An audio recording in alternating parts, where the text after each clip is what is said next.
Chers auditeurs, nous sommes ravis de vous retrouver comme tous les vendredis. Aujourd'hui, notre agenda est particulièrement chargé. Tout d'abord, Fast News a l'immense plaisir d'accueillir Madame Jabbar. Ensuite, Sam nous présentera l'agenda du mois de juin, particulièrement festif car riche en concerts, graduations. Puis, nous découvrirons la fin du récit, le long voyage du pingouin. Enfin, 2 élèves de CE2 de la classe de Madame de Mac partageront avec nous la présentation du texte poétique. Enfin, ils sont les heureux vainqueurs du concours d'interprétation de textes poétiques. Mrs. Jabbar, thank you for being our guest today. You started working at FASTNY in 1983, almost at the time when FASTNY was created. We only think that you have been many changes in the school. Pouvez-vous nous dire qui a créé notre école? The school was created by 2 women named Catherine Watkins and Sylvette Masquineau in 1980. And at that time, they started with 16 students, ranging from nursery through CP. Que faisiez-vous avant de travailler à la FASTNY? Going back a ways, I was a French teacher, not far from here, in junior high school in Rye Brook.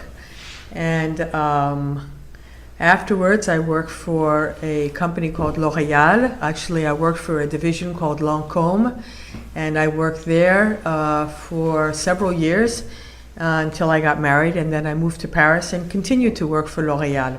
Vos enfants sont-ils allés à la FASTNY? Actually, we moved here in 1983 because of the school. We had heard a lot about it. But our children didn't get into the school for 2 years because there was no room. There was such a wait list. So they started when one of them was in kindergarten, our daughter, and our son started when he was in nursery school. Why did you decide to work at FASTNY? Well, I was always in love with French and everything French. And this was the perfect place for me to be. I was an educator. And when I found out there was a bilingual school, I said, how can I find a better place to work than a bilingual school where I can use my French every single day? Since your children went to FASTNY and since you have worked in this school, can you tell us what bilingualism means to you and why it is so important? Well, my children are grown up now, and I think what's important is their view of the world. They see things from all points of view. And they speak languages. Both of our children speak 3 languages. They speak Spanish as well. And they are able to work in so many different places in the world and meet people of all different cultures and nationalities and be able to communicate with them. And it's also very good for their minds in general. They just are very quick on their feet and with that bilingual education. Avez-vous eu d'autres métiers à FASTNY? I've done a lot of things at FASTNY, I have to say. I started as an assistant to the 2 directors. I was head of admissions for many years. I was head of lower school for a few years, and I'm assistant head now. But those are the different things that I have done in the school. You do so many things in the school. You organize the 5th grade graduation, the fun run, you help with the Lowell overnight field trip, among so many other projects. Can you tell us more about your responsibilities? My main responsibility for me is to make sure that the school functions smoothly on a daily basis, that everybody gets an answer to every question and that everybody's needs are tended to. And that can be anything from making sure the heat is on in the building to making sure that the school is clean, that the building is secure. It can be anything. It can be discipline that goes on in the school. You know, people love to come to my office for that. To security on the playground. There are a million things that are done. All the different activities with FASTNY PTA, organizing the book fair and the kermesse and the Halloween parades and the Thanksgiving lunches and the back to school nights with my colleagues. The list would go on for several days. If you want to continue this interview tomorrow and Sunday, we could do that. What do you think are your major accomplishments? I think making the school grow and being a representative of the school.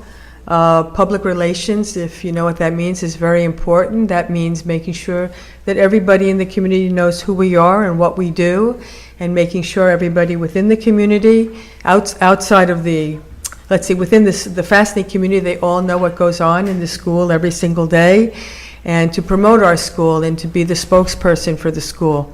And I think that's just very important in this kind of establishment.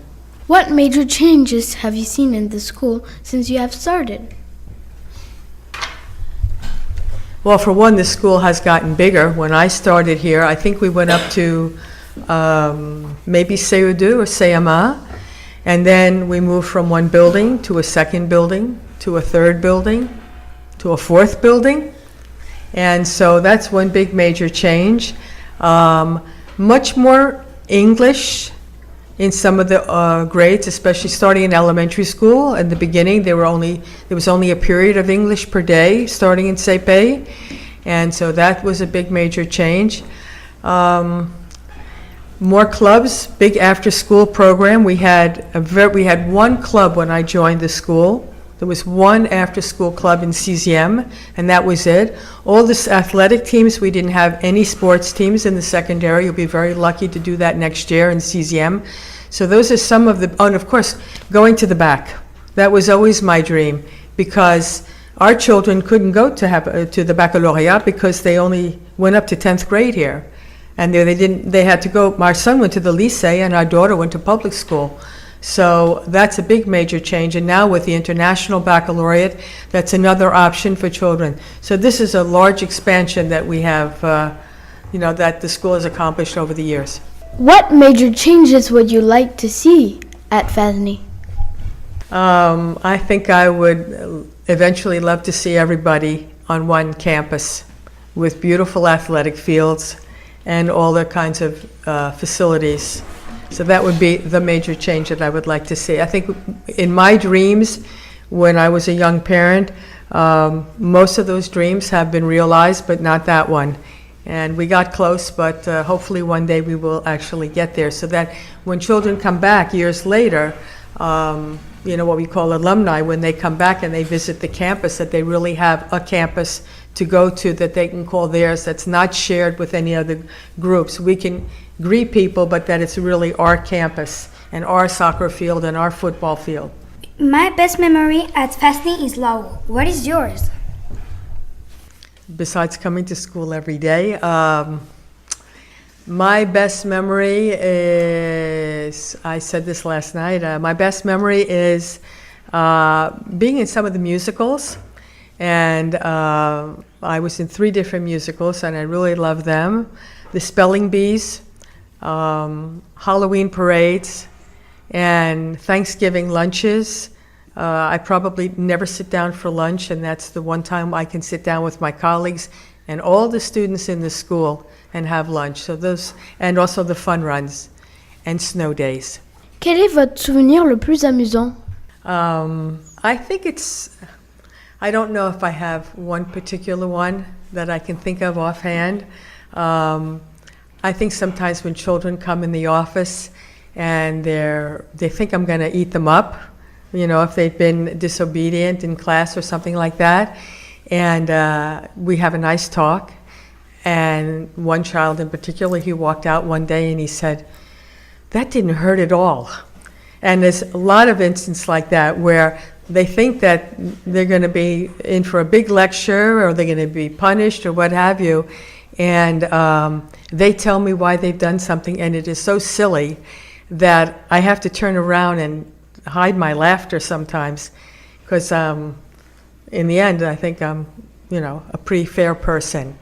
But they can tell me some stories. Children can tell me stories that are so funny, and I just have to laugh, Your Halloween costumes are legendary. Which was your favorite Halloween costume? One of my favorites was, of course, the school bus, and I don't know if anyone if anyone noticed, but the photos of the children, the pictures in the windows of the school bus were actually artwork from, I think, the second grade when they do the self-portrait. And Mrs. Sporn helped me to make photocopies of each one of them. So I actually had pictures of the children, but that they had drawn themselves in the windows. And the funny part with that, if you want to talk about a funny experience, is that I made the bus too high. And at the end, I couldn't get into it. I had to climb into it, but I couldn't, so I had to have, I think, the two coaches sort of pick me up and get me into the costume because I couldn't get into it. A long time ago, I dressed up like a Con Ed truck, a Con Edison truck, which is the electric company, because we had had a big storm, and I had all kinds of broken trees and wires in it because we had had trees falling down all over Larchmont. I also like my Pokemon card, and I have that one in my office. I'm going to give it away at the end of the year to somebody if anybody wants it. My secret talent is dancing. What is yours? I'm not sure it's secret, but I like to be sort of a comédienne sometime, and I don't know if I will pursue that when I retire, but I don't have a lot of secret talents, but I guess that would be the one I could think of offhand. What are you going to miss the most? The children. No, really, that's what I'm going to miss the most. Mrs. Jabbar, thank you for being our guest today. You have brought so much to our school and to thousands of students. We cannot thank you enough for all that you have done, and we will tremendously miss you. Come back often to see us.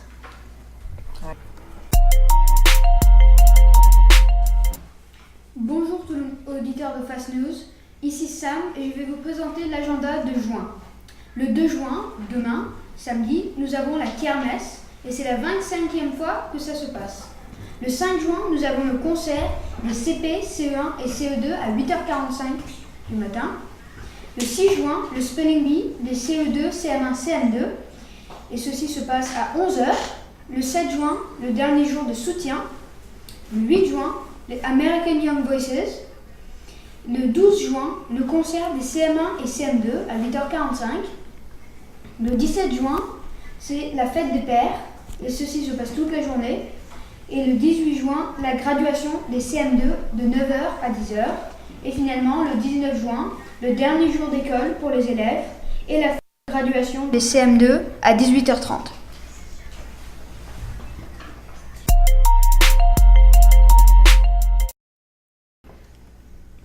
Laissons la place aux élèves de CM1 pour la lecture de la dernière scène du long voyage du pingouin vers la jungle. Aujourd'hui sont présents Noélie, Gabriel, Louise, Jacques, Justin, Joey, Félix, Lou, Evan. Scène 9, le pays des couleurs. Tableau, la savane. Dans la savane, son livre lui servant de chapeau sous un soleil de plomb. Je suis le pingouin voyageur, à la recherche des couleurs. Le monde est grand, le monde est beau, le monde est tous les jours nouveau. Essoufflé, il s'interrompt. Je traîne la patte, je me sens écarlate. Je souffre de la chaleur, je n'ai pas de chapeau, ce serait trop beau. Pas de chaussures non plus faites pour l'aventure. Mon ventre ballotte et typé top de gauche à droite.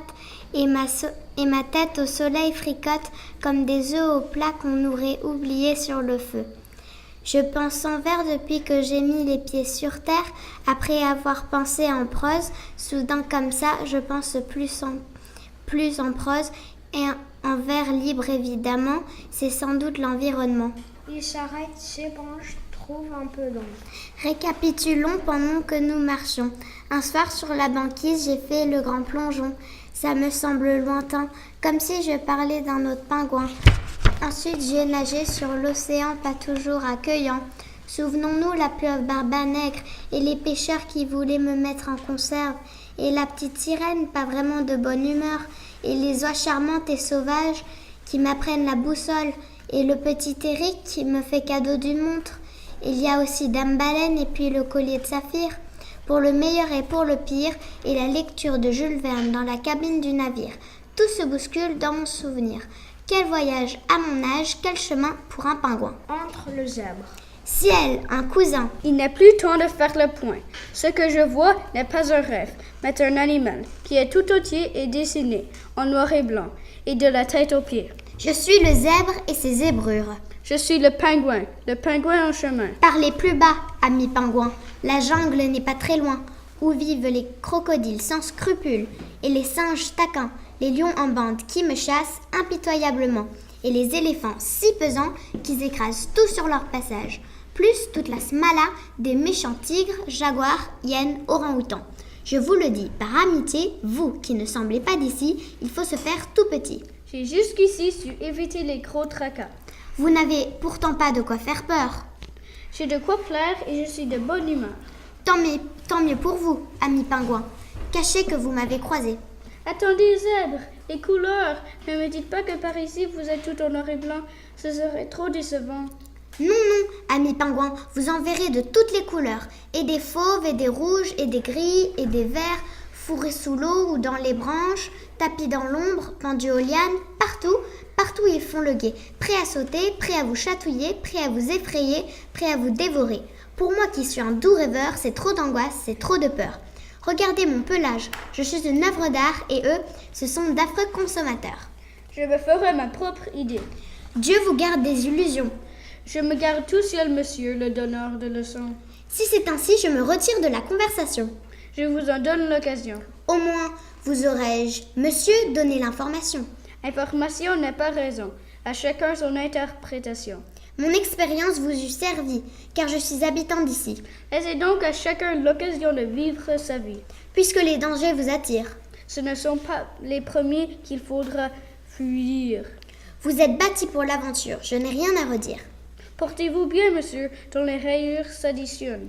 Également, monsieur, tout empreint de votre personne. Le zèbre sort, le pingouin le regarde s'éloigner. Il faut de la fermeté et ne pas se laisser marcher sur les pieds. Allons encore un peu, les arbres se profilent. Tableau 2, la jungle. Dans une clairière se tient le conciliabule des animaux de la jungle. L'hippopotame, la panthère, le singe et le crocodile. Le singe est perché sur une branche et rend compte de ses observations. Un animal est arrivé venant du bout du monde. Il est petit, il a 2 pattes et la plus belle des redingotes. La venue d'un nouveau était consignée dans le grand livre de la jungle. Quand il y a des visiteurs, il faut savoir leur faire honneur. J'ai su par mes consoeurs, les oies qui nagent aussi bien qu'ils marchent, qui n'a pas peur de rien et sait chanter très bien. Pourvu qu'il aime s'amuser, s'il est tout blanc devant, comme on le dit, je le peindrai avec le jus des baies. Oui, je le peindrai. Pour en faire tableau, quelle bonne idée. La moindre des choses quand on vient vous visiter d'un pays lointain, c'est d'être bienveillant et de ne pas montrer ses dents. Sans doute est-il une crinière léontine. Mais non, il est en brosse, de rares cheveux sur la caboche. Tais-toi, babouin, tu ne respectes rien. Il s'appelle le pingouin. Comment le sais-tu, malotru? Par le zèbre. Ils ont tous les deux conversé et le zèbre me l'a rapporté pendant que je l'épouillais. Tu es grossier. Chacun, il est comme il est. S'il aime l'eau, je lui laisserai mon coin. S'il est tout blanc, je doute qu'il apprécie la boue pour prendre un bain. Il est, paraît-il, facile. Je le ferai voyager sur mon dos. C'est le meilleur moyen de visiter la jungle. Je serai son garde-corps pour éloigner les importuns. Voisin hippopotame, chacun a droit de proposer ses services. Il en aura besoin, puisqu'il vient de si loin. Il est, d'après la rumeur, assez souvent de bonne humeur. Il faut lui faire un accueil, digne d'un grand voyageur. Vous me surprenez, mon cousin. Je n'attendais point des propos si civiles. Trêve de polémique, camarades aquatiques.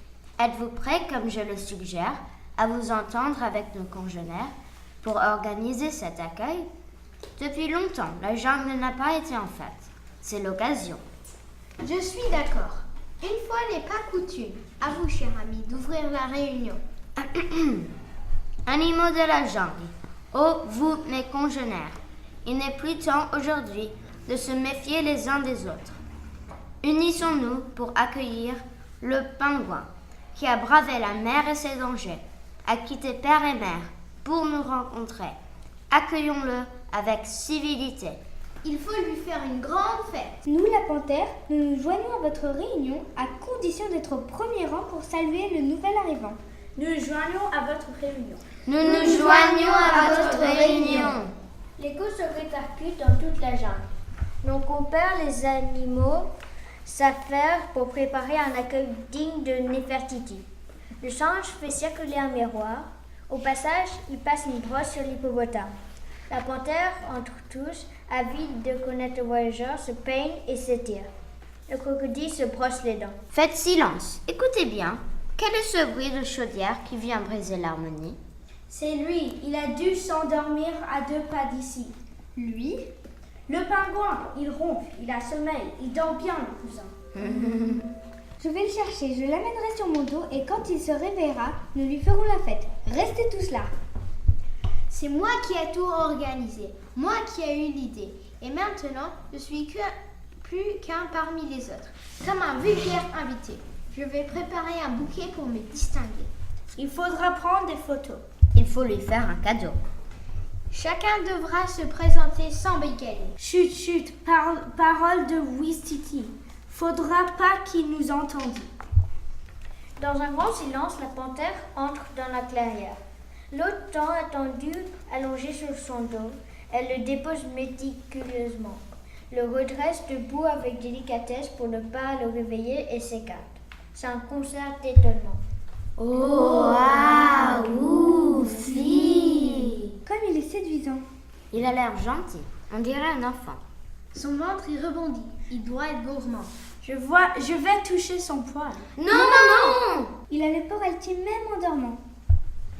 Il ne ressemble à rien, ni à personne. C'est stupéfiant. À ce moment, au étonnement, tout en dormant, le pingouin fait une fiente. Un jet de crotte bien fumant sort de son derrière et tombe sur la terre. C'est un rire gigantesque, un rire partagé, un rire éléphantesque. Même la panthère heureuse ne peut se retenir de rigoler. Le rire, évidemment, réveille en sursaut notre arrivant. Il ouvre les yeux, les regarde un temps et se met à son tour de rire avec eux.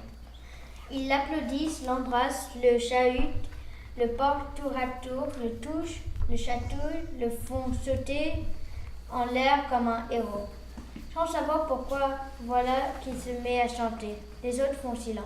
Je suis le pingouin voyageur à la recherche des couleurs. Le monde est grand, le monde est beau, le monde est tous les jours nouveau. Le monde est grand, le monde est beau, le monde est tous les jours nouveau. Dans la nuit noire, il y a les étoiles. Dans le sommeil, il y a les rêves. Dans la mer, des poissons d'argent. Et dans mon cœur, un grand battement. Dans la nuit noire, il y avait des poils. Dans les oreilles, il y avait des fèves. Dans la mer, des poissons sanguins. Et dans mon cœur, un grand bêlement.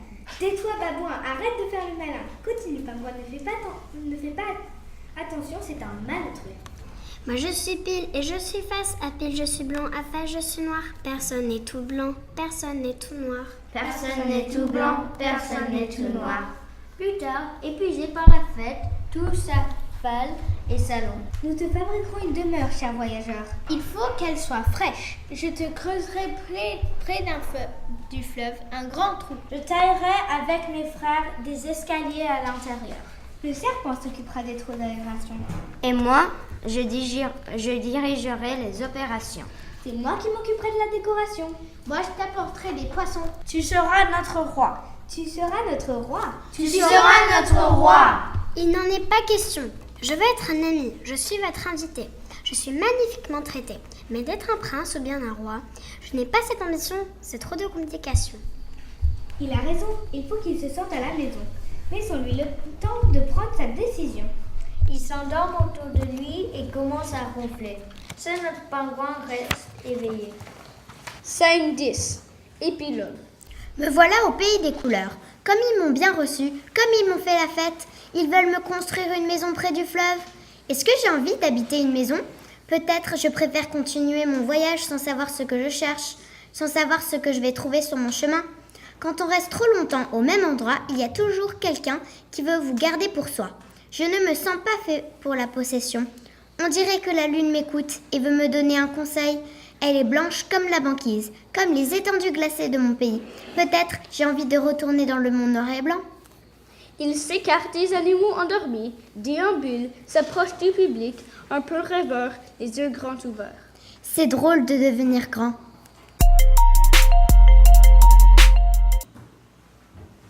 Nous terminons avec une note poétique. Pour faire le portrait d'un oiseau de Jacques Prévert, Sophie Belote, Scarlett Verity, Joseph Roche, Abdallah Faoub.